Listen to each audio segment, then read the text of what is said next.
Welcome to the Wireless Federation webinar and Thought Leadership series. Today we are doing a session on big data with Richard Benjamin from Telefonica.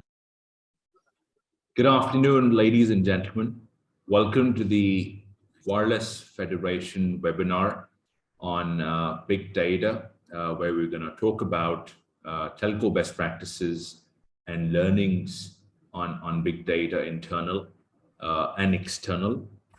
Today we've got an industry colleague and somebody I've known for the last decade or so, Richard Benjamin. He's currently the Chief AI and Data Strategist at Telefonica. He's previously held BI and big data roles at Telefonica. We're going to discuss 4 or 5 major themes with him today, understand his experience and his journey essentially. So with that, welcome Richard to our big data talk today. Thank you so much for accepting our invite. It'd be great if you could start with a little introduction or background before we jump on to our themes. Thank you. Yeah, thank you very much, Jay, and hello everybody. For me, it's an honor and pleasure to be here and to share some of the experiences that I have learned in the past, let's say 15 years working with big data and more recently with artificial intelligence. So as Jay said, I'm currently in a strategic role at Telefonica, but I've also been in many operational and commercial roles, always related to creating value from big data. I was also the data group chief data officer at AXA, a large insurance company in many countries in the world. And actually what I've seen is that there are many common lessons to learn, even between different sectors. Yeah, everybody wants to use this kind of technology to create value from data in more sophisticated or less sophisticated ways, but almost all organizations go through the same journey to make that happen, because it's definitely not an easy journey. It takes many years, and that's why it's important to share those lessons that Jay already mentioned before. Great. Thank you so much on that, Richard. So Richard, I want to dive into our conversation straight away. Telefonica launched their big data platform, LUCA, which over time has become part of Telefonica Tech. Could you elaborate on what the journey has been and how things have shaped up at Telefonica over the last couple of years around big data? Thanks. Yeah, yes, of course. So if you look at the LUCA story, yeah, LUCA, by the way, means the last universal common ancestor, and it refers to that the last universal common ancestor of all life on Earth. Yeah, so every single life on Earth is coming back to that cell or organism. Right. And at that time, we thought that data is going to be everywhere in the organizations into the future for the years to come. Yeah, so that was the name why it was chosen. Right. We wanted to use this as a vehicle to create value from the external use of data in a company. Right. Yeah, so you have always internal usage to optimize your business, to do marketing. Right. But this was the part of external monetization of an asset, a new asset, which was data. Yeah. So right. LUCA started in 2016, more or less, as a business unit within Telefonica, focusing on the monetization of the assets we had in our data, anonymized, aggregate telco data, basically mobility data, footfall data, and activity in antennas. Yeah, at the high level. Yeah, right. When we created LUCA, we also thought about what other things can we do with big data for other companies. Yeah, so we also set up kind of a consultancy area where we look at the data of the customers and to see if we could help them. Yeah, but always related and relating also to our own data to create a differential value. Yeah. So it's important to understand that this was not about internal use, but about helping others. So for our B2B market. It was a business unit sitting within the corporation, which happens often in large companies, that you first experiment at the corporate level, you work together with your local businesses, and then over time you try to grow that. Now, why did we create Telefonica Tech? It's actually a wider discussion, which if you are interested in Telefonica, you can learn why Telefonica took the decision to reorganize its whole business around 5 pillars, of which Telefonica Tech is one of them. There's also a Telefonica infrastructure. There is Telefonica in South America, Telefonica Hispam, and there are the 4 big countries where Telefonica operates. Yeah, Telefonica is a key part of that strategy, and actually it's one of the fastest growing parts. Yeah, it's the digital part.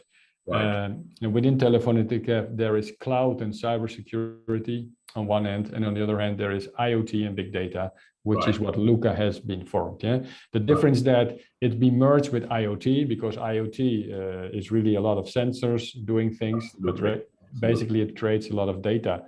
So we merge them together, and the big difference between with LUCA is also that now it's a separate legal entity. It's a company in itself. And before it was a business unit sitting in the operation. So a mixture of reasons, yeah, for one, financial reason, business reason, but also a market reason. Right, sure. Just to kind of add and pick up your opinion on this one again, Telefonica Digital happened in 2016. In fact, we've now seen, we do a lot of research amongst telcos globally. We've now seen a lot of other operators starting their new entities and positioning it in a different way of helping enterprises and large organizations understand complex data and make use of that.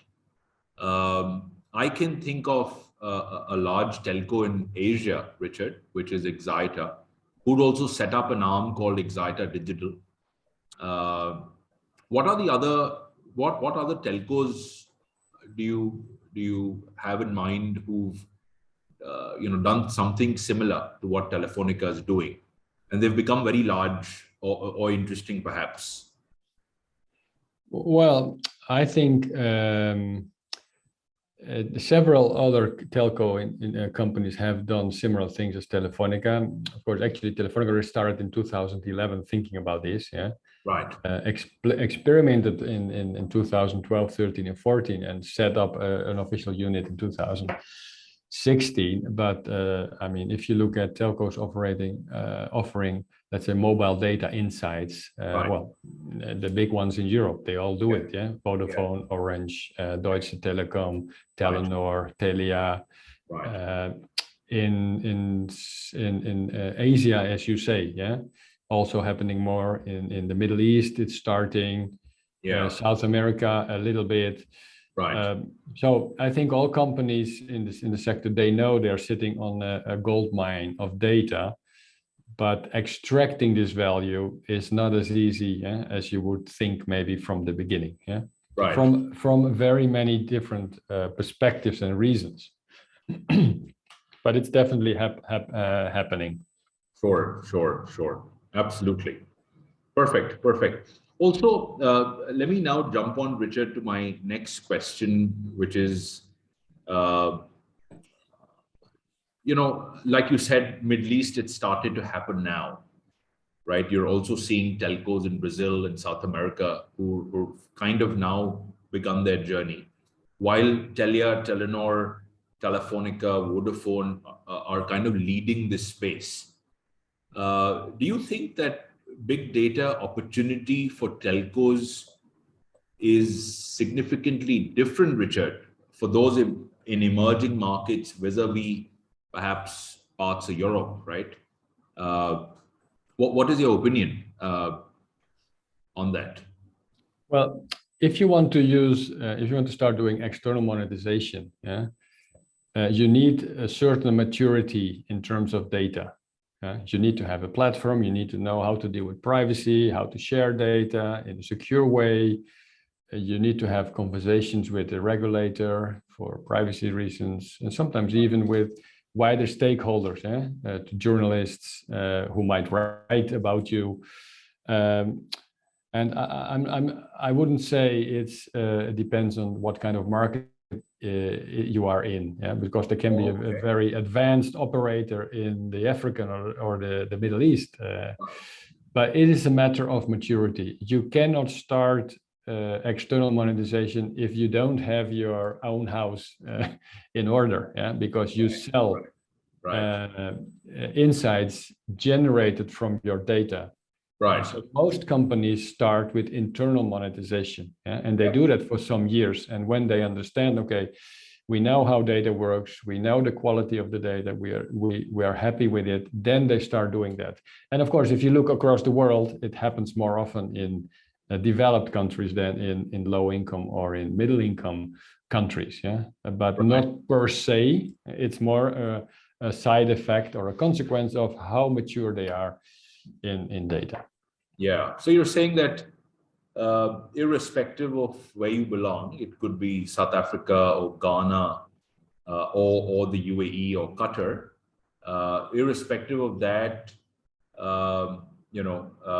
big data can become big, and telcos start by.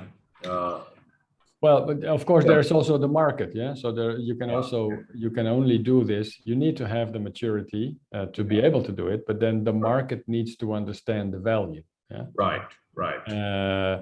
Because it's a different way of doing things. So, for instance, with this kind of information, you can work with public administrations or cities to optimize public transport. Right.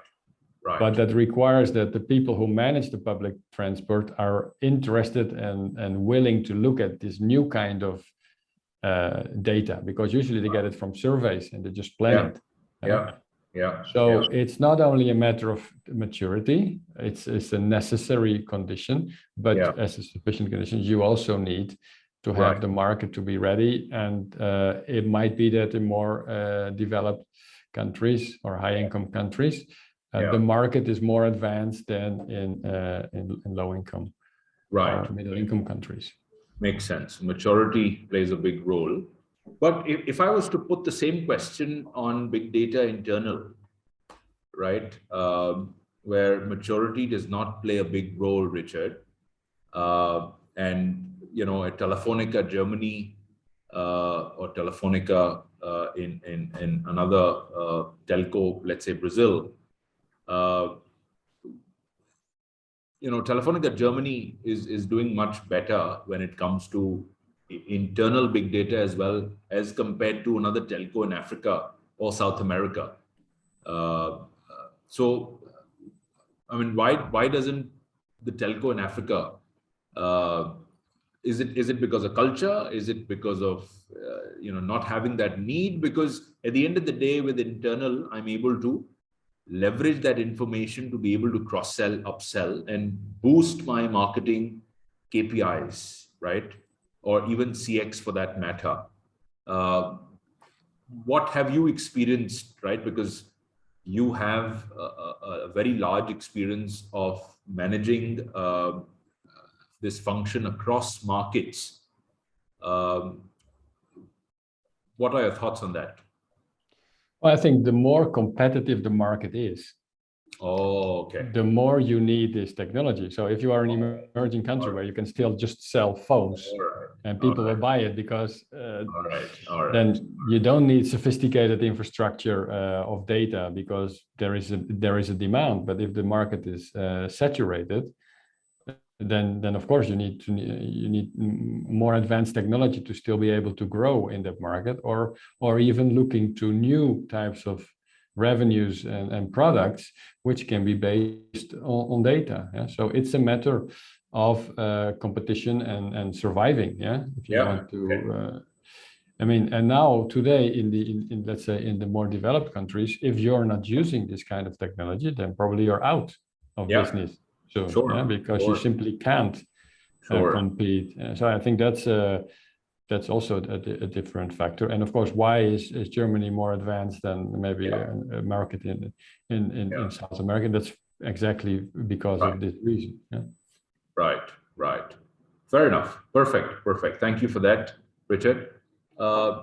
You talked about technology being important. What about the technology partner? So for telcos that have started their big data journey fairly recently, I mean, Telefonica did that 2010, 11, maybe before. Telcos that are now starting their journey or they began their journey 4 years back, what sort of technology partners or big data vendors do we need to look at? Are there any specific do's and don'ts, Richard? Is there a framework that one can use in selecting the right partner? I'm not sure there is a one size fits all, but it is true that there are definitely lessons that you can learn. Yeah. And I think the best way to explain this is explain different modes of operandus if you work with vendors. Yeah. So one thing a company can do if they want to start with this but has no knowledge or capacity, say, okay, I'm going to do everything with a vendor, yeah, or a consultant. And actually, I don't care how it works. I just want it to happen, and they just outsource everything. Yeah. Now, if that is your strategy, then that is fine. Yeah. It is true that I don't know many telcos that going that strategy because they all want to understand how it works. And if you really want to do this at a massive scale, then it is much better to have people internally who at least have deep knowledge to manage the vendors. Yeah? Otherwise, you're completely in the hands of a vendor, and you depend on how good or bad they are. Yeah. So what I see oftentimes is that it's a mixture of setting up an internal team, either by training existing employees or by hiring. Most usually it's a mix, and then start doing things. Sometimes working with an external vendor just to learn from the vendor while doing. Yeah? And also always with the objective, okay, I want to learn, but in the end, I want to be in charge as a telco. Then if the telco becomes a bit more mature and they know how it works and they have a team, but at some point in time, there may be so much demand that they don't have the bandwidth, and they have to prioritize. Now, at that moment, it becomes always, again, interesting to outsource some parts, not because there is no knowledge, because just they want to scale it out. Yeah. Efficiency. Yeah, sure. Scale it out. Always with the objective to then internalize. Yeah. So you have also this model: build, operate, and transfer. Yeah, that's a bot approach. Yeah, where you let the vendor build it, operate it during some time, and once it's ready and it works, then you transfer it to the company, and they run it internally. Right. Of course, I think a very important do is that there should be a trusted relation. It should not be a vendor-client relation. It should be a partnership, because otherwise, as a telco, you end up renegotiating prices, so looking at a lot of details of contracts. And of course that works, but it takes a lot of effort, and actually it takes the effort away from really what you need to do, and that is doing use cases with data. So it's definitely better to have a trusted partnership with a certain company than just a specific project. You contract them and then you go to another vendor and then etc. Right. Sure. So you said build, operate, scale. I like that analogy. With that analogy, I want to get into big data as a service, Richard. Yeah, my next theme or my next question. is big data as a service going to be as popular as, you know, the SaaS, the PAAS, right, or infrastructure as a service, right? So, Yeah, well, yeah. I definitely think it is, but I think it's somewhere between a PAAS and a SaaS. Yeah. Yeah. Actually, there are you can have a big data PAAS, a platform as a service offering. Actually, all the hyperscalers, they provide that already. Software as a service is just one level up. Yeah, then you have already a function. But I also think that AI as a service will come not with your data, but with data of companies that have a lot of data. Right. And then you just hire the AI service. I want to do facial recognition, or I want to do a marketing campaign. Yeah, and so you just run it on the provider, and you just get the result. So it's definitely an area that is growing, and more and more things will happen on demand. Of course, today, it is still a lot of on-premise mixed with hybrid within the cloud. Yeah. And if you want to move things between providers, then probably you're stuck with infrastructure as a service. If you want to do multi-vendor or multi-cloud with PaaS, that means you need to have different routes, to do things in different ways. Right. So are you saying that big data as a service is essentially nothing but big data external and monetization? No. I think I'm saying that the whole operational side of the big data, you don't need that on premise. You can do it externally. Cloudify it, basically. Yeah, maybe it's not so much for large organizations such as telcos, but for smaller companies, it's definitely going to be the route to go. All right. Okay, perfect. I want to jump onto our next theme, which is, again, you've got a great exposure working with different countries, different opcos of Telefonica. We talked about Germany and Brazil earlier in the discussion. What industries or sectors, in your experience, have benefited from telco big data? It may be different for different countries. You did point out earlier in the chat, right? It depends on maturity. But what industries or sectors in general can benefit most from telco big data, Richard? Okay. Well, indeed. So over the years, we have done hundreds of projects with different customers in terms of big data from a telco perspective. And if I come back to what I said in the beginning, so if you anonymize and aggregate telco data, you get mobility data, and you get footfall data, and you have like activity data per antenna, which is all based on location. Right. So mobility, footfall, and activity.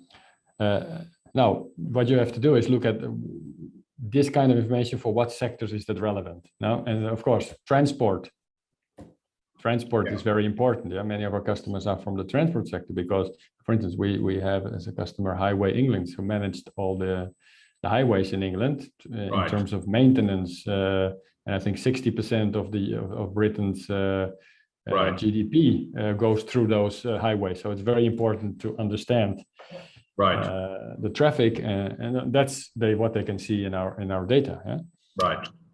This data is also very important. Mobility is for tourism. That's where are my customers coming from which province, from which other countries, where are they going, how long do they stay? So that's another important sector. Logistics. It's also about mobility. And then if you but also, for instance, the public administration. In terms of transportation planning. So we help a lot of city governments with where should they build a bridge, or so if they had to set up a new metro line, where to put the stations. That's all about mobility data. Activity data in antennas is very important in terms of, let's say, humanitarian support. If you have a natural disaster, which are increasingly happening more often, unfortunately, flooding, earthquake, heavy rain, landslides. Afterwards, you need to know how are the mobility patterns changed, because that tells you something about the impact of the disaster on people. So that's also very important data for those cases. So if you then look at the more specific type of data, then financial sector is also interested in this kind of data, not so much from the mobility part, but more from the authentication part of data. And then there are sectors like large retail organizations. So for instance, let's take a gas and oil company. He has gasoline stations. Where to put them? Of course, it's best to put them near a road where cars make long distance travels instead of short distance travels. A shopping mall. Retail is a big one. Of course. So and all this types of information normally we're getting through surveys and panels. It's sample based, and this mobile data from a telco it's 24/7 during the whole year. It's much more precise, and it's especially much more economic. So great. I mean, you talked about logistics. You said transport. We said, governments could use it for smart city planning. Tourism is a big one. So are they all kind of generic and sort of common to? And we were talking about in a couple of minutes back, we spoke about emerging markets, and we said Europe. So are these sectors and industries going to be common, or if I'm an African telco or a Middle Eastern telco, and I'm starting my journey now, where do I start? When you start in Brazil, how did you start, for example, or Chile for that matter?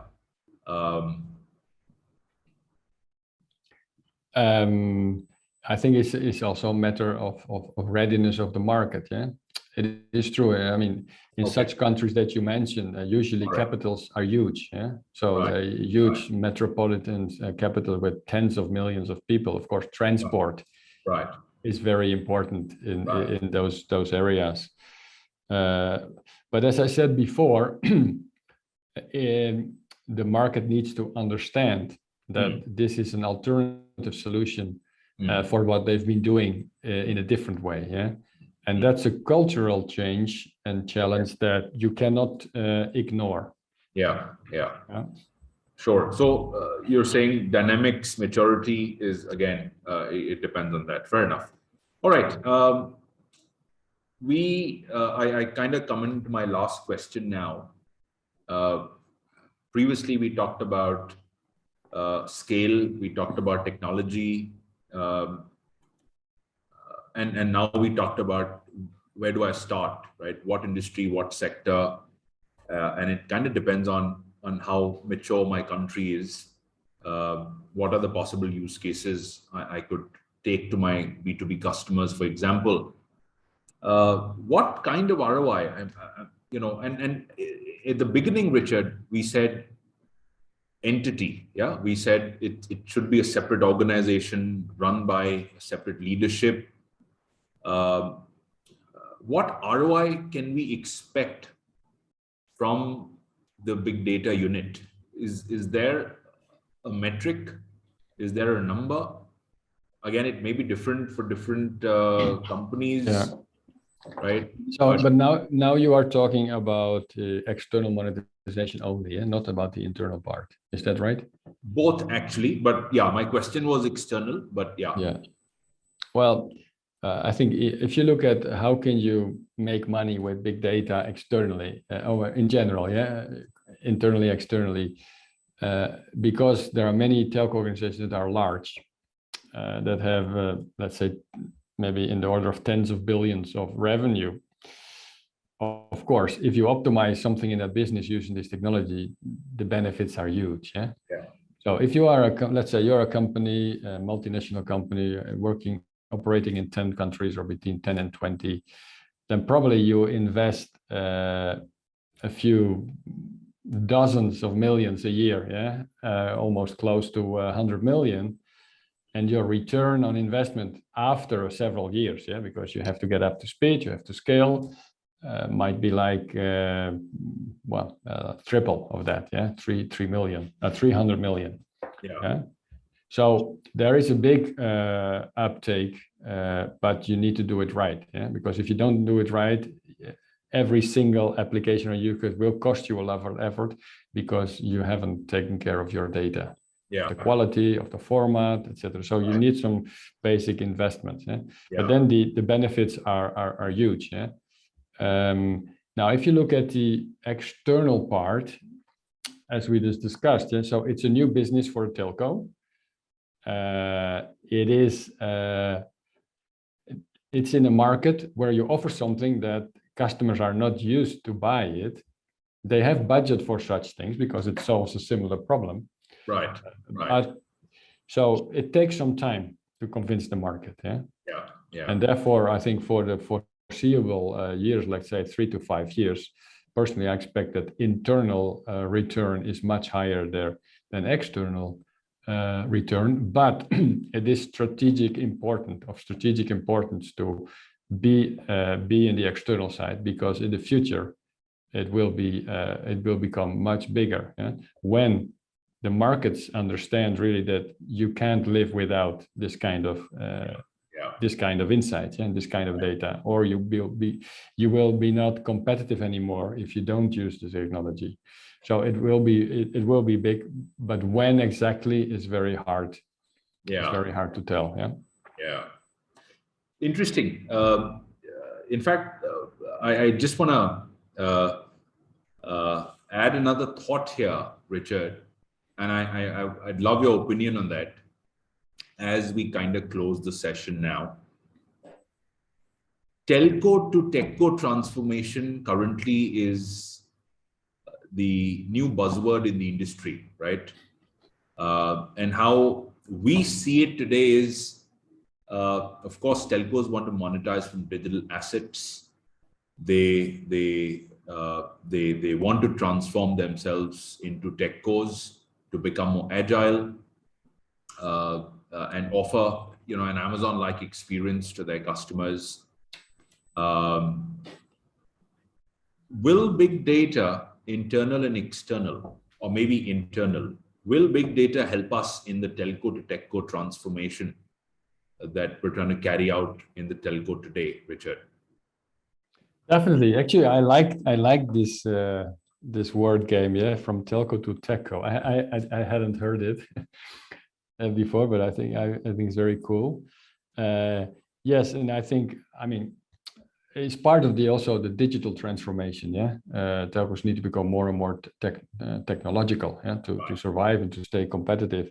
Right. The data transformation journey is very important, but not only the data, also the AI transformation journey, which comes immediately after. Yeah. For doing AI, you need to have data, so you need to start this data transformation journey, and that in the end will allow you to do much more things where you take much more value from the technology. Not only buying technology for your operation, but also providing technology to others to help. Yeah. So you're saying that a technology company has to be AI driven, and that's nothing but being a data centric organization, perhaps AI of things and leveraging big data on that. Yeah. Okay. Perfect. Yeah. Okay. Indeed. Yeah. Great. As we now conclude our chat, ladies and gentlemen, I want to very quickly dive into this particular slide. So Richard, with tons of exposure he carries in the big data space and of course in the telecoms industry. He's an author of a great book that I've just ordered, which is, how do we kind of become a data-driven company? And this book covers, 21 lessons on how do we kind of create value from AI. Richard, we'd love a little summary on what are the broad learnings from the book. Thank you. Cheers.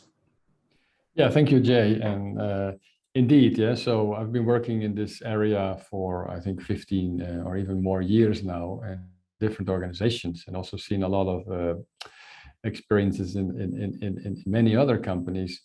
And what I've seen is that most companies are struggling to make this data journey. So Telefonica started in 2011. Yeah, we're now 2022. It's 11 years. We have achieved many things, but there's still a long way to go.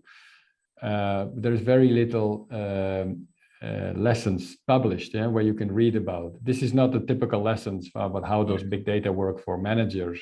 Right. This is about very real examples, where I've seen companies take decisions and regarding data. And then what this book is about is in those 5 dimensions that you see. Right. It discusses what kind of decisions you can expect to take, you need to take. And then it makes an analysis of the different alternatives for the decision, right, and also the pros and cons, right, related to the phase where you are in. Because, as I said before, it's not a one-size-fits-all. Is it good to work with a vendor, yes or no? Well, it depends on where you are and on your strategy. If you want to create let's say a data team, where do you put it? Do you put it in the IT team, in the strategic team, in the marketing team? So it's all kinds of decisions that company simply, usually they just do it, but not really reflect on, is this the right way to do it? So what I try to do is make those decisions explicit and illustrate them with, actually there's 20 people from other companies also saying something about this. Right. What I've seen is that about 70% of those issues are independent of the sector. They apply to the financial sector, the energy sector, the telco sector. Right. Of course. And so I classify it in this, and that is what this book gives to you. So practical advice, if you want to do something, which you can see in the boxes here, then try to learn from others. Instead of finding it out yourself. Right. We're running out of time now, but I also know, Richard, that you've been deeply involved with responsible AI and data for good and data ethics. And I see that that's also something that you've covered in the book. Do you want to elaborate a bit on that for our audience, please? Yes, of course. Actually, so this is the new part, So what I wrote in those in the 4 other dimensions is based on my experience in the past 50 years. What I write in responsibility, it's a new area. So, for instance, what we've done in Telefonica, and also doing it is outside Telefonica, is when we use AI and big data at scale. There are some things that can happen that you don't want to happen. So they're not intended, but they might happen. Think about potential discrimination that you do with your algorithm. You don't want to do it, but if you don't take care, you might be doing it, or giving too much autonomy to a system, whether it takes decisions with customers or people, maybe that's not the right way because it impacts their life. So it's writing up what are those risks that you might face if you use this technology and you're not careful. And then the fact of what I mean with responsible AI is that you have a methodology in your company that if you use this at scale, then you can use this methodology by design, like privacy by design, security by design. You don't build a system and then you say, oops, something went wrong, which is what we read in the press all the time about this technology. But you do it from the beginning. And at least as an organization, then you are warned. It can still go wrong, but it will not be a surprise. And then you can make all possible adaptations such that it will go in the wrong in the right direction. So that's what I use. If you use the technology, you should do it in a responsible way. Yeah? Now, the data for good or the AI for good area is that you use this technology actually to solve societal problems, not only business problems, but societal problems. And if you, sometimes it's not so clear, because if you optimize a large city, the transport in a large city, there is a commercial value in that, but of course there is a societal value in it, because you reduce traffic jam, people have less time in traffic, contamination maybe can be reduced, so air quality can go up. So sometimes it's very, very connected, and I think that's also the future. Yeah? Right. But it's important to think as a telco, if you have data, of course you have to think in your business, but there's lots of value in your data that you can help your government with to improve society. Yeah. And you've kept that as the last pillar. I'm assuming you would do another book and purely focus on data for good in that, since it's an interesting topic and it's important, right? I mean, as we scale up, responsible AI is important going forward. So perfect. Lovely, Richard. Very interesting conversation today. Thank you so much for your time and valuable lessons and learnings that we talked about.